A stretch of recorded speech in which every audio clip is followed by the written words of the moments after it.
It's not beside two reporters. It's beside one reporter and one hockey insider. Mark Masters, Pierre LeBrun, kind enough to join us after another Leafs victory. They're up 2-0 in the series. And what a week, Mark Masters, for Mitchell Marner. He and his wife Stephanie welcome a baby boy. There's a birthday celebration, a couple of playoff victories, a game-winning goal. How has Mitchell handled this whole week, Mark? Well, he's handled it really well. I've covered him his entire career here in Toronto. I'm not sure I've ever seen him quite like this, so calm, so composed in the heat of battle like this. He has, we noticed today, he's got that M on the top of his stick for Miles, his newborn son.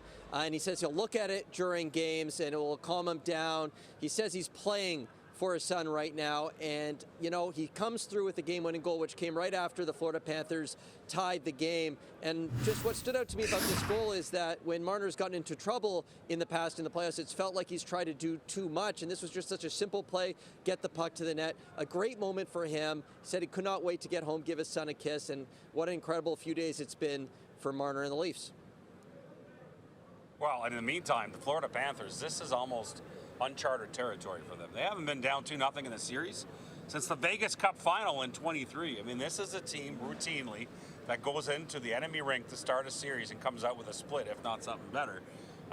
They were 18-9 overall on the road entering this series since the start of the 23 playoffs. They are road demons, and they fully expected, I can guarantee you, coming to the rink on this night and getting their split and going home, and it didn't happen. And so it leads to this. What is going on? What can they change? And for me, number one, they got to stop giving up so many rush chances to the Toronto Maple Leafs. Paul Maurice said as much after Game 2. The problem is a lot of it comes from how aggressive their forecheck is, which is excellent and created some chances tonight for Florida, but they're getting caught in terms of odd man rushes. And so they're going to have to try and strive that balance defensively to tighten up without betraying their DNA, who they are, how they got here. And that's an interesting couple of days in terms of adjustments for the Florida Panthers. It's funny you say that, Pierre, betraying their DNA. They like to play a certain style, but it's the Leafs who seem to be forcing their own style so far in this series. Is that the recipe for Toronto, to stay away from any potential extracurriculars that Florida might want to engage them in?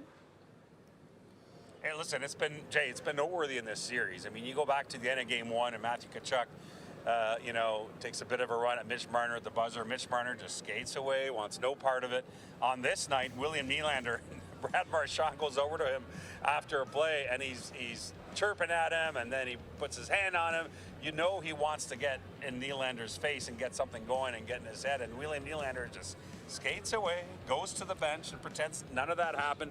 It's the kind of poise that we've seen so far from the Leaf players that perhaps in the past might have easily been distracted by that kind of thing, by Brad Marchand himself in some Boston series between the Leafs and Toronto. But overall, the poise of this Toronto team too, they gave up that tying goal early in the third period to Anton Lundell. In the past, that might have been a moment in a playoff game where everything comes off the rails for the core of this Leafs team. Instead, they score the next shift. I mean, this is a bit of a different Leafs team that we're seeing right now. I can understand why Marchand wants to try and get to Nylander. Like, he is the biggest and best game breaker in this series right now. He's always pretty calm under the pressure of the playoffs, but he just feels like he's going to another level in this postseason. 3-point game in Game 6, 3-point game in Game 1 here, and a goal tonight. We notice he's wearing the same suit to all these games where he's having the big nights. I asked him about that after the game. He said, hey, it's just what's in front of my closet right now. Maybe I'll give it some look when I'm packing for Florida. And this goal tonight, I mean, Craig Berube said this is as high end as it gets. The hands in tight there. Incredible stuff from William Nylander. I asked Max Pacioretty, what's the best part of playing with Nylander? What do you enjoy the most? And he stopped for a few moments. He's like, geez, I got to think about this. There is just so many things. He said he works insanely hard. People don't notice that, but man, he is playing such good hockey right now for the Maple Leafs. It's a big reason why, Jay, they're up 2-0 in this series. All right, gentlemen, I've got something fun for you.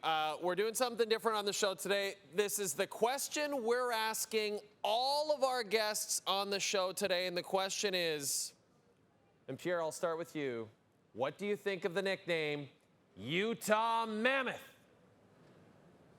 So I don't hate it, Jay, but I would have stayed with Utah Hockey Club. That really grew on me. It was unique. It was the only team in the league, called that way. So I would have stayed. Listen, I'm an old dude, so I'm the last guy they wanted to survey before deciding what they were doing with their name. I don't love the hockey club. Like, you gotta have some creativity, do something. And Mammoth, it feels kind of different. It feels something new. My name's Mark Masters. I like M's, so I like the Mammoth. Your All about name, you. Yeah, I like usually. that. They should have probably called them the Utah Mark Masters, but I believe that's copyrighted. There they are, Mark Masters, Pierre LeBrun.